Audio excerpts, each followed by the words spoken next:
ठंड में गरीब चाय वाली की सफलता। सविता एक मेहनती और विधवा औरत थी जिसके दो बच्चे 5 साल का श्रवण और 10 साल की मोहिनी बेटी की जिम्मेदारी उसके कंधों पर थी। दरअसल 4 महीने पहले उसके पति विहान की एक हादसे के दौरान मौत हो चुकी थी। ऐसे में अपने बच्चों की जिम्मेदारी, उनका पेट पालने के लिए दूसरों के घर जाकर नौकरानी का काम किया करती थी। शाम को सविता नीलम के घर ठंडे पानी से ठिठुर ठिठुर कर बर्तन धो रही थी। उसके पास स्वेटर भी नहीं था। अरे ओ सविता की बच्ची, अभी तक फिर से काम नहीं हुआ क्या?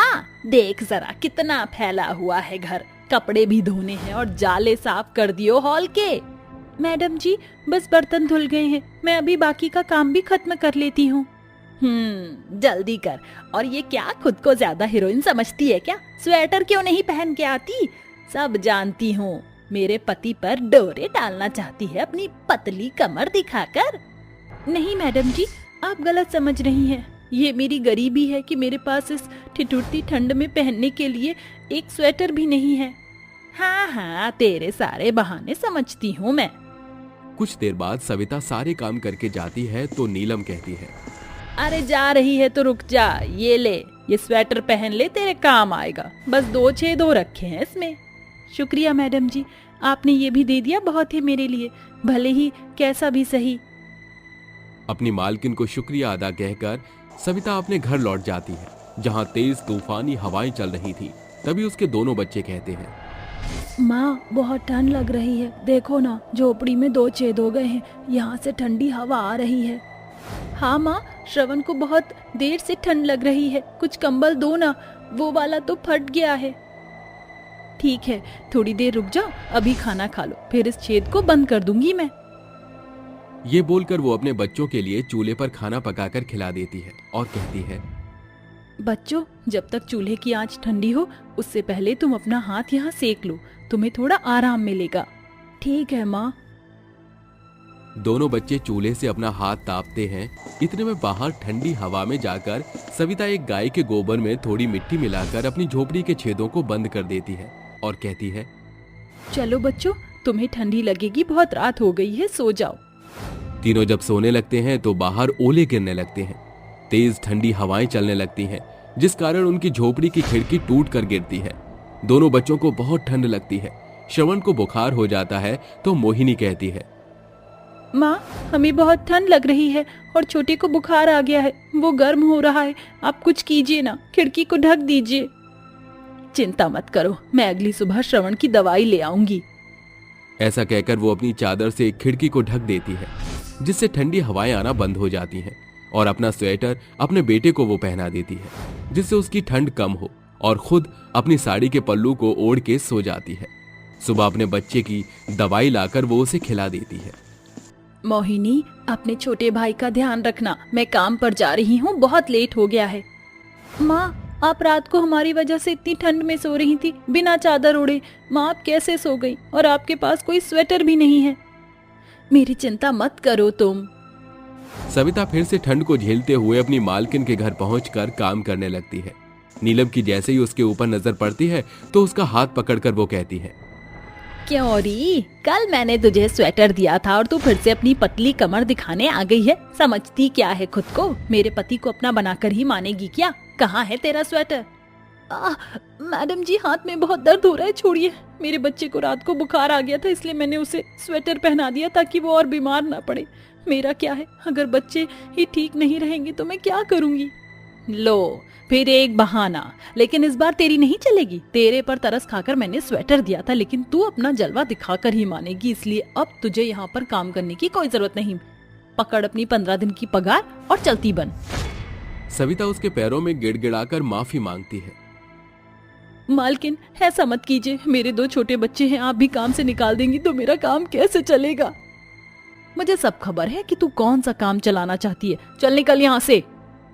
रोते हुए सविता वहां से निकल जाती है और कहती है, मालकिन ने मुझे कितना गलत समझा, पर वो क्या जाने गरीबी में जीना क्या होता है। उन्होंने तो मेरे स्वेटर ना पहनने को भी इतना गलत समझ लिया। मैं क्या करूंगी, इन बचे कुचे पैसों से कैसे काम चलेगा? तभी रास्ते में उसकी नजर एक चाय वाले की दुकान पर जाती है जहां बहुत भीड़ थी और एक बूढ़ा सुड़क सुड़क कर चाय पीते हुए कहता है,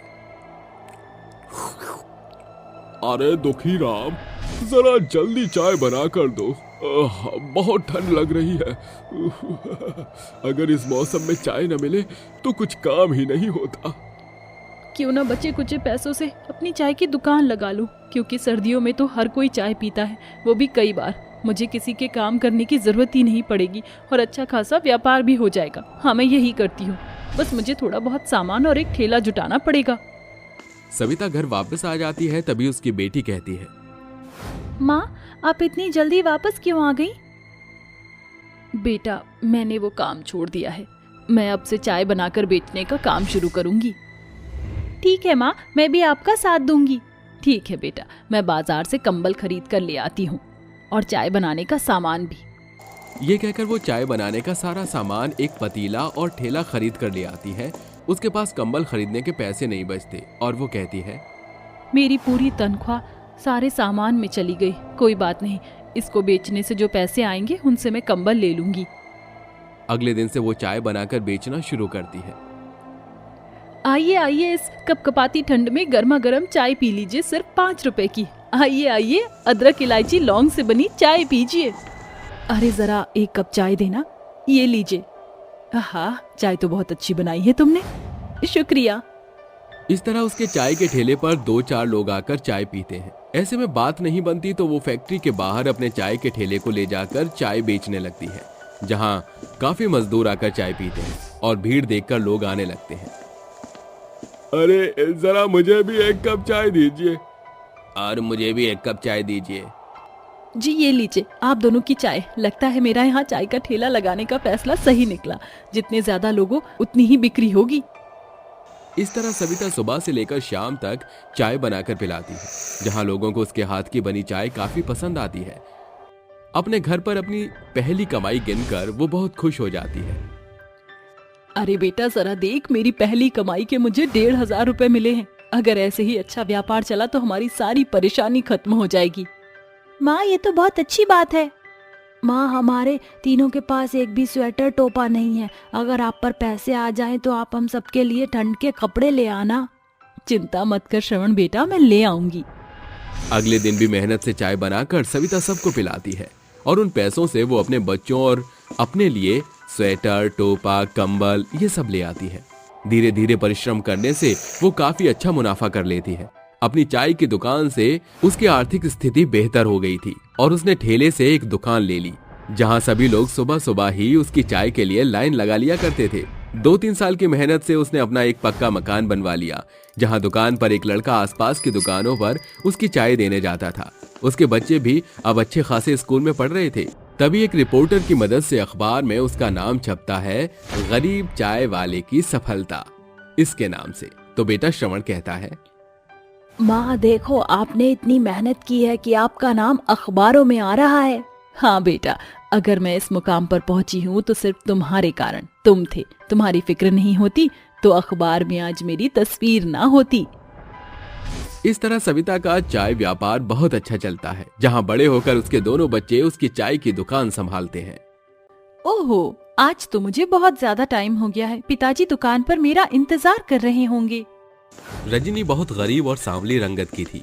वो अपने पिता बिरजू के लिए खाना पैक करके घर से निकल जाती है।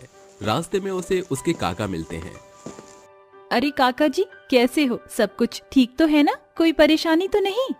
अरे बिटिया, तुम जैसी बेटी अगर ख्याल रखने वाली हो तो हमें कुछ हो सकता है क्या?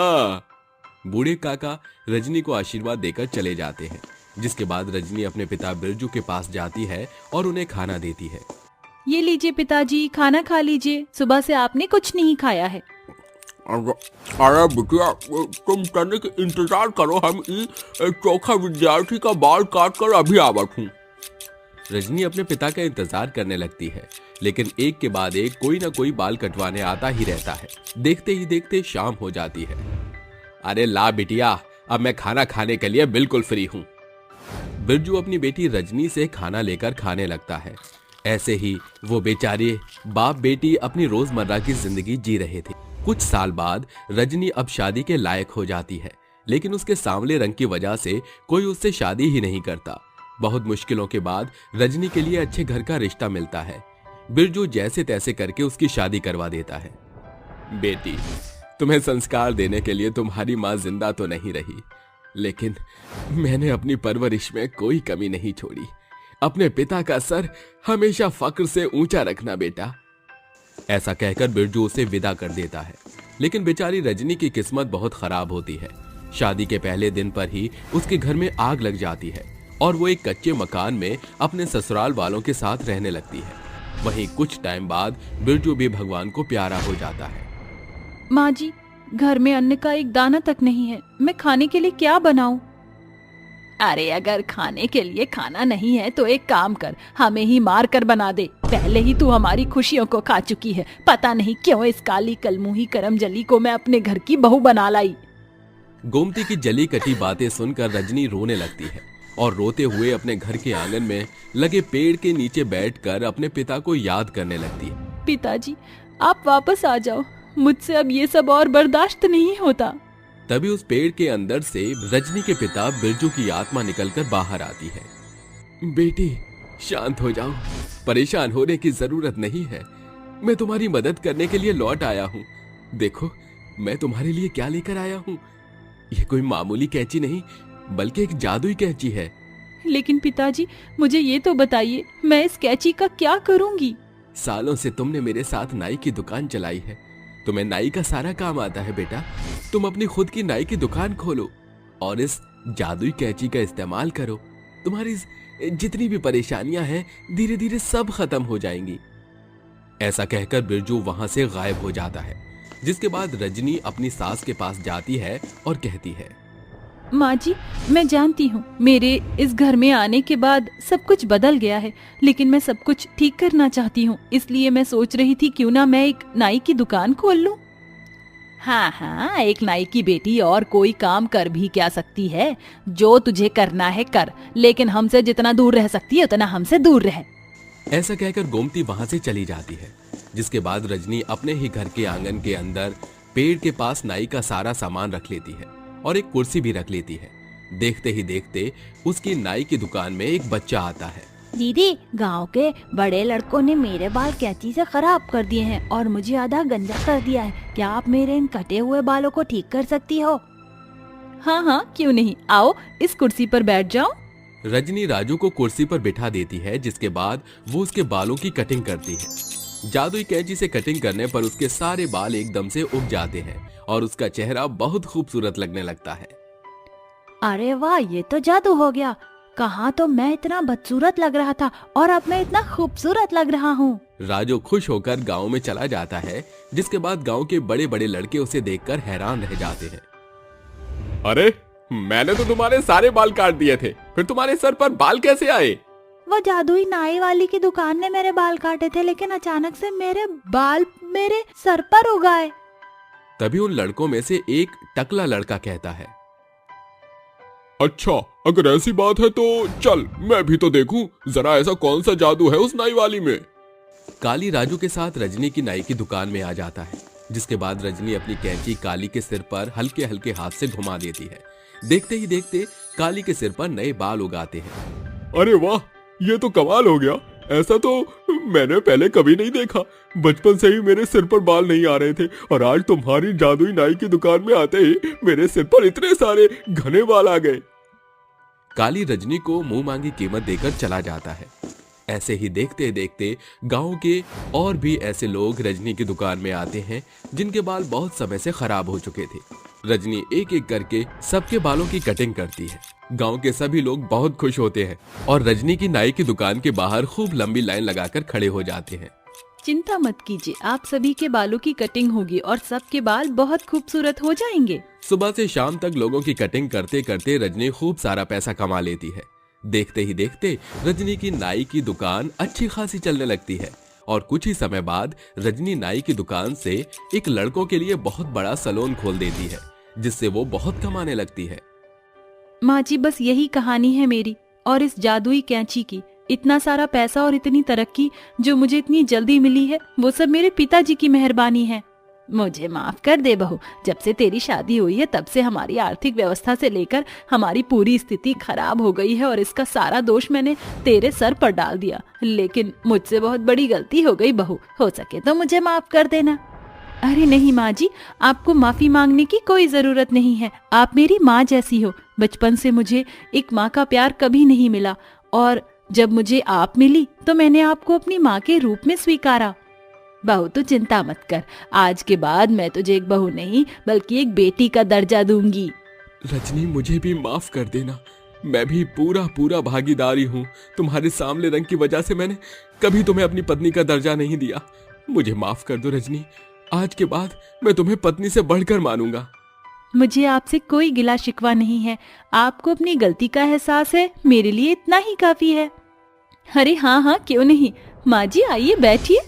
ऐसा कहकर रजनी अपनी सास के बालों की कटिंग करती है। देखते ही देखते रजनी की सास के बाल काले, घने, लंबे और बहुत खूबसूरत हो जाते हैं, जिसके बाद वो खुद भी बहुत ज्यादा खूबसूरत लगने लगती है। विक्रम कहता है, ये तो बहुत अच्छा मौका है। क्यों ना मैं भी आज अपनी पत्नी के हाथों की कटिंग अपने बालों में करवाऊं। अपनी सास की कटिंग करने के बाद रजनी अपने पति की भी कटिंग करना शुरू कर देती है, जिसके बाद उसका पति पहले से बहुत ज्यादा हैंडसम बन जाता है और वो सभी एक साथ खुशी खुशी रहने लगते हैं।